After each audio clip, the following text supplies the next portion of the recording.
দাওয়াত দেওয়ার পরে আমার আল্লাহ এত ইবাদত ওয়া আযিম ফিন নাসি বিল হজ্জ ইয়াতুকা রিজালান ওয়া আলা কুল্লি দামিরিন ইয়াতিনা মিন কুল্লি ফাজ্জিন আমিক, এত হজের দাওয়াত দিলেন আল্লাহ। এত দাওয়াত দিয়া 26 পারার 14 পৃষ্ঠায় সূরা হুজুরাতের 3 নম্বরের আয়াতে বলে দিলেন, ডাক্তার অ্যালার্জির ডাক্তার বলে দিল আমার ওষুধ খাবেন কিন্তু গরুর গোশত খাবেন না। আমার আল্লাহ ইমানদারদেরকে এত ইবাদতের দাওয়াত দিয়া 26 পারায় বলে দিল হাবিবের সাথে বেয়াদবি করবা না। সুবহানাল্লাহ বলবেন না? কিসনে বইরা কোন না ইয়া রাসূলুল্লাহ। আল্লাহ যদি বাসাই মাসের আবার আসবেন না পদাউস করবেন জানেন না? আন্তর্জাতিক সম্মেলন বাদ মাগরিব ইনশাআল্লাহ আমি আলোচনা করব আল্লাহর কাছে। ও আব্বা, এটা না, এটা একেবারে সাংবাদিকে বাংলাদেশের আমি খালি একে সবার চেয়ে নিকৃষ্ট হলাম আমি, কিন্তু সবগুলো বাসা বাসাগুলো দাওয়াত দিছে আলহামদুলিল্লাহ। লোক জায়গা দেওয়ার ব্যবস্থা করেন, কারণ দাওয়াত যেহেতু এগুলো সবগুলার ভক্ত যদি এসে হাজির হয়, প্রত্যেকের বক্তা কিন্তু একটা ভক্ত আছে, আছে না? প্রত্যেক বক্তার যদি ভক্তরা সবাই আসে জায়গা শুনতে এইটার 4 ডবল 5 ডবল জায়গা কিন্তু করোনা লাগবে। কথা ঠিক বলছে কিনা? কারণ এগুলা যেগুলো দাওয়াত দিয়েছে প্রত্যেকটার আলাদা আলাদা ভক্ত আছে, ঠিক না? কথা কি মনে থাকবে? তাইলে অ্যালার্জির ওষুধ খাইলে গরুর গোশত খাওয়া যায় না, ইবাদত করলে নবীর সাথে বেয়াদবি করা যায় না। ঘোষণাকার আল্লাহ, ঘোষণাকার আমার আল্লাহ। ওই আল্লাহ সুবহানাহু ওয়া তাআলা কুরআনুল কারীমে 9 পারায়, কয় পারায় বাবা? কুরআনুল কারীমে 9 পারায় 16 পৃষ্ঠায় সূরা আনফাল, সূরা আনফালের 1 নম্বর আয়াত আমার নবীকে চিনানোর জন্য আমার আল্লাহ ওয়াজ করতেছেন। কি ওয়াজ? আলেমরা আমার পাশেই বসা, ওয়াজটা কত সুন্দর ওয়াজ। আমার আল্লাহ প্রশ্নবোধক ওয়াজ করলেন, ইয়াসআলুনাকা আনিল আনফাল, হাবিব হাবিব হাবিব গো, আপনার সাহাবীরা যদি আপনাকে প্রশ্ন করে, আপনার উম্মতেরা যদি আপনাকে প্রশ্ন করে, ইয়াসআলুনাকা আনিল আনফাল, গনিমতের হুকুমের ব্যাপারে যদি কেউ আপনার কাছে জানতে চায় যে গনিমতের হুকুম কি, মানে গনিমতের মালের মালিক কে, ও হাবিব এইটা যদি মাওলানা ওলিউল্লাহ কয় যে গনিমতের মালের মালিক আল্লাহ রাসূল, এইটা তারা শিরকের ফতোয়া দিবে। এইটা যদি কুদরতুল্লাহ মাযহারি কয় যে গনিমতের মালের মালিক আল্লাহ এবং রাসূল, অনেকেই শিরকের ফতোয়া দিবে। ও হাবিব এই জন্য আমি আল্লাহ আপনার পক্ষে বলে দিচ্ছি আর শিরকের কোনো আলাই বালাই নাই। আয়াতটা পড়ার আগে একটা উদাহরণ দিই। আপনারা যাইবেন গা? পড়তেছেন গা? যে একজন পড়তেছেন কে লিগা? এসব টেসব ধরছে। একটা কথা কইয়া দিতে, যদি বেশি অসুবিধা হয় ধরতে হবে, এটা বাধা দেওয়া যাবে না। কিন্তু বেশি অসুবিধা না হলে এমনি যদি গুতাগুতি হয় তাহলে বুঝলে শয়তান আপনার গুতি। কারণ ইমানের আলোচনা শুরু হয়েছে। কিসের আলোচনা? কিসের কথা বল না? কিসের? ইমানের আলোচনা শুরু হয়েছে। কারণ ইবাদতের আগে রাসূল চিনতে হবে। কারণ সালই চিনেন না? সালই কোন পাগলায় যদি কয় পিসা হুজুর কেবলার নাতিরে যে ভাই আমি সালইনে পানি রাখবো, তাহলে পিসা হুজুরের নাতি আগে হাসবো। কথা ঠিক কিনা? হাসার পরে কইব ভাই সালইনে পানি রাখা যায় না, ঠিক কিনা? পাগলাকে আমি সালইনে পানি রাখবই, রাখতে চাইলে তাহলে আগে ছিদ্র বন্ধ করো, ঠিক কিনা? সালইনের ছিদ্র আগে বন্ধ করো, এরপরে পানি রাখো, তাইলেই তোমার পানি রাখতে পারবে। আমার আল্লাহ ইমানদারদেরকে ইবাদতের দাওয়াত দেওয়ার আগে রাসূলের দাওয়াত আগে দিছে। রাসূল চিনো, ইবাদত করো। সুবহানাল্লাহ। কোরআন থেকে একটা দলিল শোনায় দেই।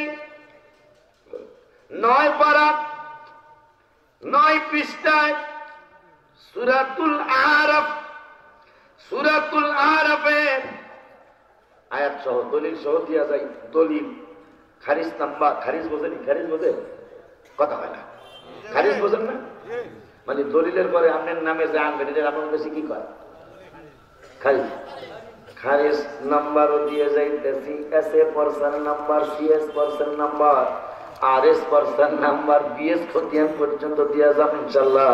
এরপর যদি না বোঝেন তাইলে আমি বলবো পাগলায় তিতা মিঠা বোঝে না, পাগলারে জিলাপি দিও না। আসেনি খাবার খাবার কাছে নিয়ে আসতে না, এমনি পেলে না আছে সিন্নি আছে আছে সিন্নি আছে সিন্নি আছে। ও বাবা খুব খেয়াল, মানে কোরআন মানার আগে রসুল মানার জন্য আল্লাহ নির্দেশ করছে। শোনেন, রেকর্ড হইতেছে না বাবা? রেকর্ড করে রেখে দেন। আমার আল্লাহ সূরা আরাফের 157 নম্বর আয়াত 9 পারাত হাফিজি কোরআন শরীফের 9 পৃষ্ঠায় আমার আল্লাহ ওয়াজ করতেছেন, ফাল্লাযীনা আমানু, ঈমানদারদেরকে আল্লাহ ডাক দিলেন। যে ঈমানদারদেরকে এক পারায় প্রথম রসুলের জন্য আল্লাহ ডাক দিছে। এখন 9 পারার 9 পৃষ্ঠায় সূরা আরাফের 157 নম্বর আয়াতে আমার আল্লাহ নবীর ব্যাপারে ডাক দিলেন যে তোমরা কোরআন মানতেই হবে, কিন্তু কোরআনের আগে আমার রসুলের মানতে হবে।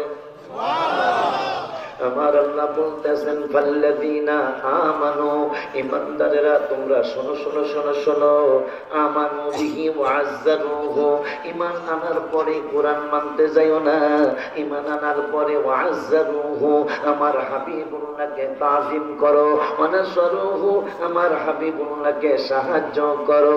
খুব খেয়াল, 1 নম্বরে ঈমান, 2 নম্বরে ঈমানের পরে আল্লাহ দাওয়াত দিলেন রাসূলের সম্মান করো, 3 নম্বরে দাওয়াত দিলেন আমার রাসূলের সাহায্য করো, 4 নম্বরে দাওয়াত দিলেন এখন ওয়াত্তাবাউন নূরাল্লাযী উনজিলা মা, 4 নম্বরে বললেন আমার ঈমানের পরে রাসূলের সম্মান করার পরে রাসূলের সাহায্য করার পরে এখন তোমরা কোরআন মানো। সুবহানাল্লাহ। আপনারা যদি একটু জোরে চিল্লান ইয়া রাসূলুল্লাহ, মাশাআল্লাহ। আমার আব্বা এসে, আব্বা কই আছে?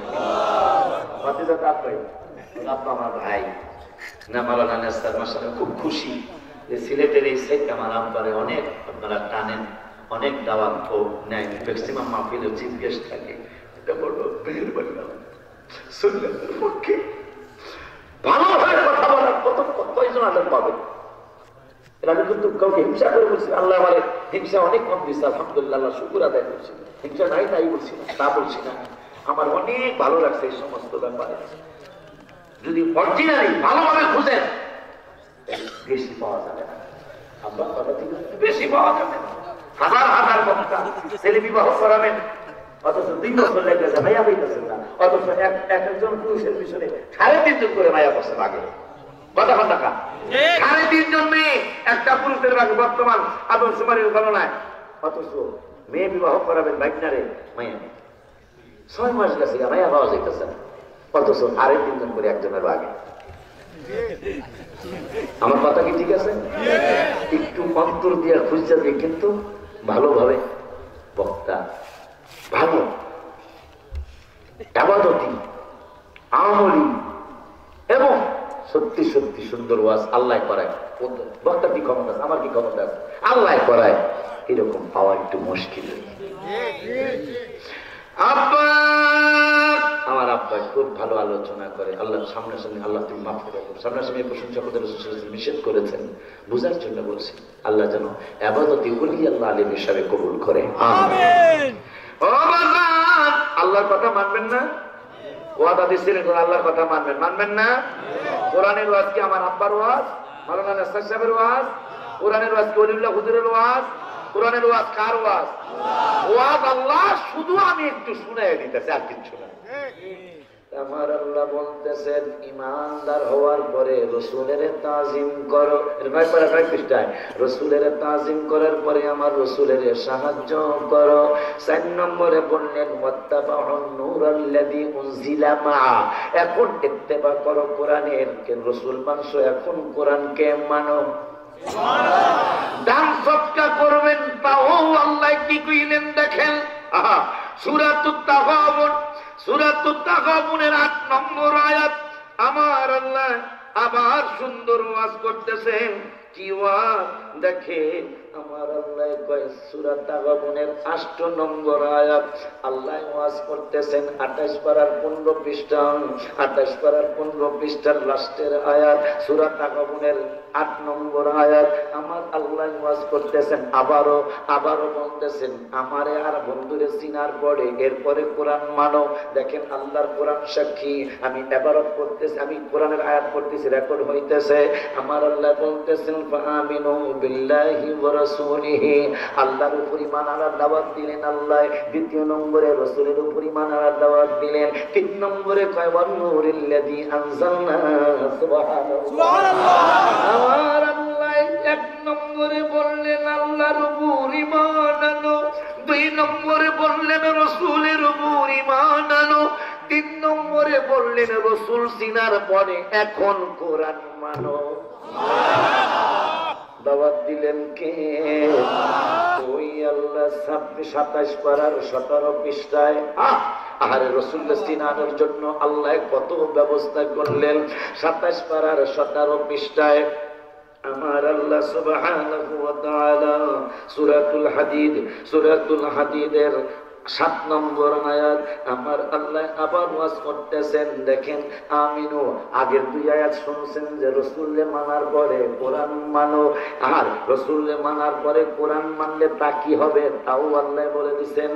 রাসূলকে মানার পরে কোরআন যদি তোমরা মানো, এইটা আমি আল্লাহ সিস্টেম ঠিকাইছি। মাহু উলাইকা হুমুল মুফলিহুন, আমি আল্লাহর এই সিস্টেমটা যদি তোমরা মানতে পারো তাইলে আমি আল্লাহ ঘোষণা দিলাম তোমরা বিজয় হয়ে যাবে। আজকে ইসলামী দলের অভাব নাই, কিন্তু আল্লাহ যেইভাবে মানতে বলছে সেইভাবে মানা নাই, এই জন্য বিজয় হয় না। আল্লাহ বলল ঈমানের পরে রাসূল মানো, রাসূলের পরে কোরআন মানো, তাইলেই বিজয় হবা। সুবহানাল্লাহ বলেন। ওই আল্লাহ তাক সক্কার দাওয়াত দিবেন। 27 আব্বা কষ্ট কি বেশি দেওয়া নিতেছে একটু আমার বাতি করেছে মাঝে মাঝে। আমি তো নাতের বউ, এই বই একটা বই আমার হাতে দাও, তোমরা রেডি থেকে একটু কইয়া দিও। কোন নাথ শরীফ যাক বাতিজা যেহেতু কইছে, বাতিজা তো বাইর ভোলার কথা শুনুন না, কথা ঠিক কিনা? সাদে মিটে না রওজা দেখে, রওজা দেখে, রওজা দেখে, সাদে মিটে না রওজা দেখে, রওজা দেখে, রওজা দেখে। কি উপমা দিব আমি আমার মুখে বলো, কি উপমা দিব আমি আমার মুখে, বাবা সাদ মিটে না রওজা দেখে, রওজা দেখে, রওজা দেখে, সাদ মিটে না রওজা দেখে, রওজা দেখে। রওজা মোবারকের সামনে বসে বসে আমি অনেকক্ষণ বসার পরে দেখতেছি তৃপ্তি মিটতেছি। অনেকক্ষণ আমি গম্বুজ মোবারকের দিকে তাকিয়ে রয়েছি, আমার তৃপ্তি মিটতেছে না। আমি অন্তরকে দিকে বললাম, অন্তরে এই যে কয় তারিখে লিখছি 7/9/2018, মানে সেপ্টেম্বরের 7 তারিখে সকালে ফজরের নামাজের পরে আর মাত্র 4 দিন থাকা হবে রওজা মুবারকে। তাকিয়ে রইলাম আর মাত্র 4টা দিন। রাসূলুল্লাহ আপনার গম্বুজ মুবারক দেখবো, আপনার জালিম মুবারক দেখবো, আমার স্বাদ মিটতেছে না। সঙ্গে সঙ্গে রওজা মুবারকের দিকে তাকিয়ে কলমার কাগজ নিয়ে সেপ্টেম্বরের 7 তারিখে আমি নাথ শরীফটা রওজা মুবারকের সামনে লিখলাম। 12 তারিখে বাংলাদেশে আসার আমার ফ্লাইট হয়েছে। আপনাদের সুন্নি ভাই বোনদের জন্য প্রতি বছর দোয়া করবেন, একটা অন্তরে আমার যেন অহংকার না আসে, যেন আল্লাহকে আমার নবীকে খুশি করবেন।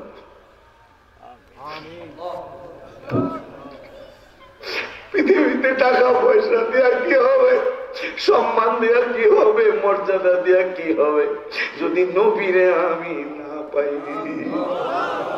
নাম আকীদার কথা লিখছি, নামাজ আল্লাহ যে যাই করো যাইতে হবে কবরে, নবী চিনলে আল্লাহ শান্তি দিবে তোরে, আশিকরে টেনে নবী নিবেন বুকে, বলো আশিকরে টেনে নবী নিবেন বুকে, বলো স্বাদ মেটে না রওজা দেখে, রওজা দেখে, রওজা দেখে, স্বাদ মেটে না রওজা দেখে, সবাই বলে দেখে রওজা দেখে, কি উপমা দিব আমি আমার মুখে, বলো কি উপমা দিব আমি আমার মুখে, বলো স্বাদ মেটে না রওজা দেখে, রওজা দেখে, রওজা দেখে, স্বাদ মেটে না রওজা দেখে।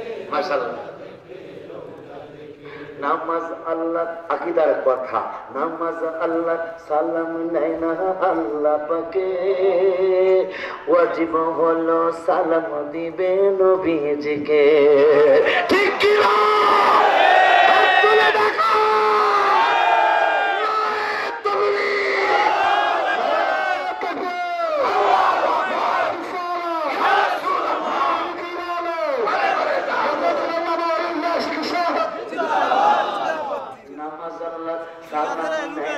আল্লাহ পাকে, ওয়াজিব হলো সালাম দিবে নবীজিকে, ওই নবীকে ভালোবাসলে থাকিবি সুখে, বলো ওই নবীকে ভালোবাসলে থাকিবি সুখে, বাবা স্বাদ মেটে না রওজা দেখে, রওজা দেখে, রওজা দেখে, স্বাদ মেটে না রওজা দেখে। খুব খুশি হয়েছি রওজা দেখে, ও বাবা, ও বাবা, ও বাবা, ও বাবা, আশিকেরা অল্প কথায় বুঝে ফেলে, নবীর দিদার মুনাফিকদের নাই কপালে, ঠিক কি না? আশিকদের বেশি বোঝানো লাগে না। আমার আব্বা অনেক বড় আলেম, আমার ভাই সাক্ষী রেখা বলছে সালমান ফার্সি মাত্র 2টা প্রমাণ। প্রথমে দিচ্ছে একটা জিনিস, নবী কয় কেমন গায়ের খবর জানো, নবী কয় নবী রাসূলরা সদকা খায় না, বকুলি লইয়া দাও, সুবহানাল্লাহ। অথচ সালমান ফার্সি কিন্তু কয় নাই যে এটা সদকা, নবী কয় নবী রাসূলরা সদকা খায় না। গেল দ্বিতীয় নম্বরে দিলেন নবী রাসূলরা হাদিয়া খায়। সালমান ফার্সি কয় আর কিচ্ছু লাগবে না, আমার ইমানদার বানান, মারহাবা। আর বাটপার সিটিং আবু জাহেল কয় 7 টুকরা কইরা দেখাইতে পারলে ঈমান আনলো, 7 টুকরা কইরা দেখাইলেন। বাটপারে কয় ফালাম্মা জাআহুম বিল বাইয়িনাতি ক্বালু হাদা সিহরুম মুবিন, বাটপারে কয় তো জাদু, নাউজুবিল্লাহ কল, মানে মানলো না। হাতের মধ্যে পাথর নিয়ে আইসা কয় ভাতিজা কি আছে কইতে পারোনি। নূরের নবী সাল্লাল্লাহু আলাইহি ওয়াসাল্লাম বললেন কাকা আমি কইলে খুশি হবেন নাকি যারা আপনার হাতে আছে তারা কইলে খুশি হবেন? আবু জাহেল চক্ষু বড় কইরা কয় ভাতিজা কইলা কি? যা কইছি কইছি, আমি কইলে খুশি হবেন নাকি যারা আপনার হাতের মধ্যে আছে তারা কইলে খুশি হবেন? যারা আছে তারা কইলেই তো ভালো লাগবে। হাতের থেকে পাথরে রাখো, আমরা 6টা পাথরে বাটপারের হাতের মধ্যে। এরপরে আমার নূরের নবী কাছে হইছে তো ঠিক আছে, কথা যেহেতু কইছে তাইলে একটু কইয়া দিতে কও, তুমি কে? এটা পাথরে একটু কইয়া দিতে হইব। পাথর কয় আশহাদু আল্লা ইলাহা ইল্লাল্লাহু ওয়া আশহাদু আন্না মুহাম্মাদান আবদুহু ওয়া রাসূলুহু। এই পাথর কয় ও ভাতিজা তুমি পাথরকে বলো সাঁতরাইতে, নদী পার হবে। আমার নূরের নবী কয় পার করলে কি হবে?